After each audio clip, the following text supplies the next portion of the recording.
NTR stories Telugu. Ramachandrapuram అనే గ్రామంలో సుమన్, అమర్ అనే ఇద్దరు అన్నదమ్ములు తమ కుటుంబాలతో కలిసి సంతోషంగా జీవించేవారు. సుమన్ మరియు ప్రతిమ యొక్క ఒకే ఒక కుమారుడు చింటూ.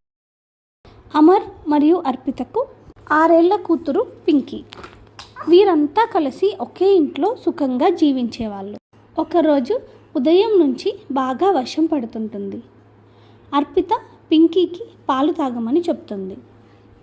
పింకీ పాప,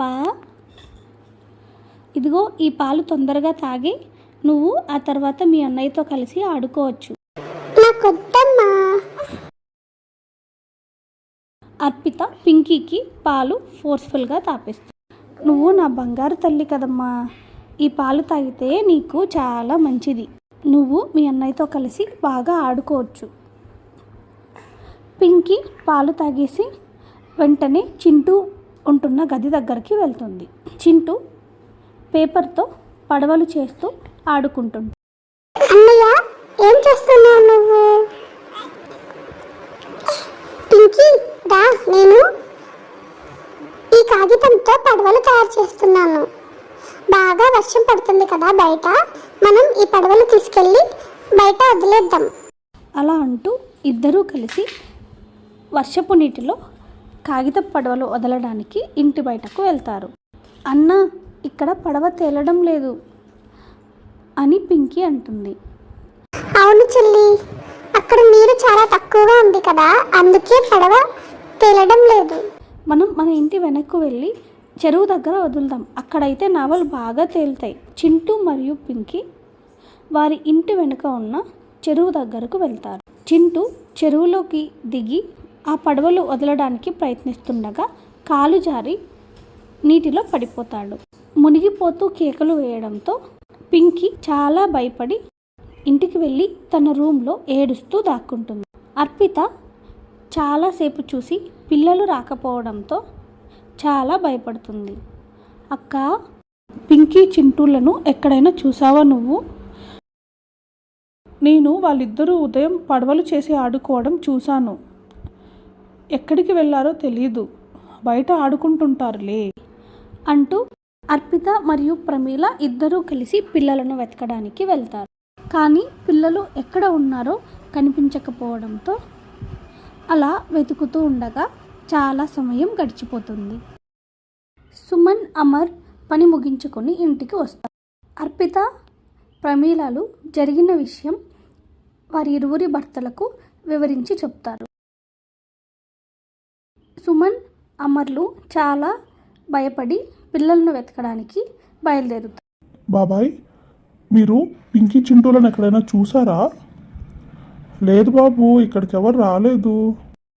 అన్న, అదిగో అక్కడ చూడు, పిల్లలు ఆడుకుంటున్నారు, పద వాళ్ళని వెళ్ళి అడుగుదాం.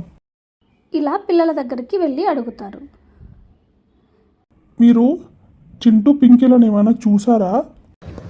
లేదు అంకుల్, ఈరోజు మాతో వాళ్ళు ఆడుకోవడానికి రాలేదు. వాళ్ళిద్దరూ కాగితంతో పడవలు చేసి మార్నింగ్ ఆడుకుంటుండగా చూశాను నేను. అది విన్న సుమన్, అమర్లు వారి ఇంటి వెనుక ఉన్న చెరువు దగ్గరికి వెళతారు. అక్కడ వాళ్లకు ఒక ఒళ్ళు గగురు పొడిచే విషయం కనిపిస్తుంది. అదేంటంటే చింటూ శరీరం నీటిలో తేలుతుంటుంది.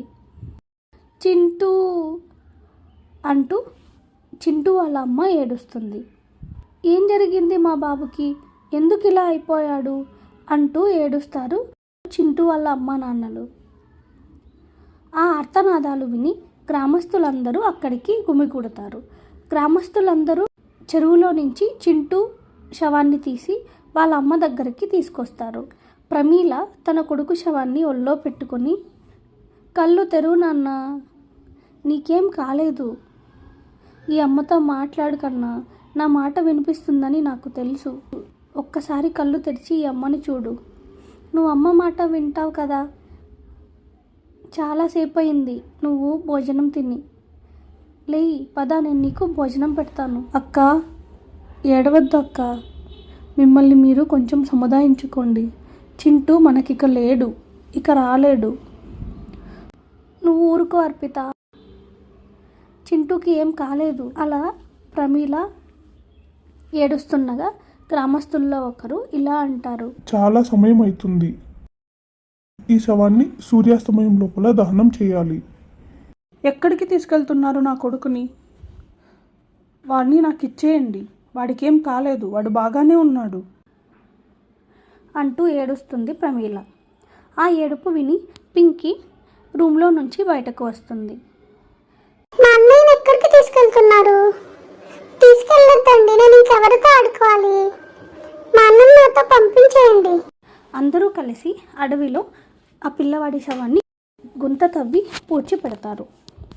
ఇటు ప్రమీల తన కొడుకును తలుచుకుంటూ రూమ్లో బాబు షర్ట్ పట్టుకొని ఏడుస్తుంది. అన్నం నీరు మానేసి మంచాన పడుతుంది. కొన్ని రోజుల తర్వాత ప్రమీల కూడా ఈ లోకాన్ని వదిలి వెళ్ళిపోతుంది. ప్రమీల చనిపోయి ఆత్మగా మారి తన కొడుకును పాతిపెట్టిన చోటుకు వెళ్ళి తవ్వడం మొదలు పెడుతుంది. నీకేం కాలేదు బాబు, నిన్ను ఇక్కడి నుంచి తీసుకెళ్తాను, నేను నిన్ను బాగు చేసుకుంటాను. తన కొడుకు శరీరాన్ని బయటకు తవ్వి తన ఒడిలో పడుకోబెట్టుకుంటుంది. ప్రేమతో గట్టిగా తన కొడుకును పిలుస్తుంది. ఒకరోజు అర్పిత పింకీలు ఇద్దరు వాళ్ళ రూమ్లో నిద్రపోతుంటారు. పింకీ పింకీ అన్నయ్య, నువ్వు వచ్చేసావా? ఇన్ని రోజులు ఎక్కడికి వెళ్ళావు? ఇప్పుడు ఎలా వచ్చావు? నేను ఇన్ని రోజులు అడవిలో మా ఊళ్ళో ఉన్నాను. నువ్వు కూడా వస్తే ఇద్దరం కలిసి బాగా ఆడుకోవచ్చు. ఇంత రాత్రి మనం బయటకు వెళ్తే అమ్మా నాన్నలు కోప్పడతారు. ఏం కాదు పింకీ, నువ్వురా, మనమిద్దరం వెళ్ళి ఆడుకుందాం. రావచ్చు కదా, అక్కడ మా అమ్మ కూడా ఉంది అంటూ చింటూ ఆత్మ అక్కడి నుంచి పరిగెత్తుకుని వెళ్ళిపోతుంది. అన్నయ్య, పెద్దమ్మ కూడా నీతోనే ఉందా? అన్నయ్య, ఎక్కడికి వెళ్తున్నావు? ఆగు ఆగు, నేను కూడా వస్తాను. పింకీ కూడా మంచంపై నుంచి దిగి చింటూ వెనకాలే వెళ్ళడానికి ప్రయత్నిస్తుంది. అర్పితకు మెలకువ రావడంతో, పింకీ, ఏ పింకీ, ఎక్కడికి వెళ్తున్నావు? ఈ టైంలో ఎక్కడికి వెళ్తున్నావు నువ్వు? నా దగ్గరకు రా.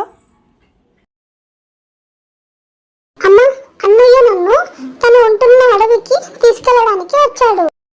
ఇప్పుడే బయటకు వెళ్ళాడు. పింకీ చెప్పిన మాటలు విని అర్పిత చాలా భయపడుతుంది. పింకీని దగ్గరకు తీసుకొని ఇలా అంటుంది. ఏం లేదు నాన్న, అక్కడ ఎవరూ లేరు. నువ్వు చింటూని బాగా ఇష్టపడతావు కదా, అందుకే నీకు అలా అనిపించుంటుంది. అక్కడ ఎవరూ లేరు. ఇలా అడవిలో ప్రమీల చింటూలు గ్రామస్తులందరికీ ఆడుకుంటూ ఏడుస్తూ కనిపిస్తుంటారు. వేసవి కాలంలో పిల్లలు ఆడుకోవడానికి అలాగే ఈత కొట్టడానికి వెళ్తుంటారు కదా, ఆ సమయంలో పిల్లల తల్లిదండ్రులు జాగ్రత్తగా పిల్లల్ని గమనించుకోవాలి. అందరూ కూడా సేఫ్గా ఉంటారని ఆశిస్తూ మీకు ఈ వీడియో నచ్చినట్లయితే లైక్ చేయండి, షేర్ చేయండి, సబ్స్క్రైబ్ చేసుకోండి.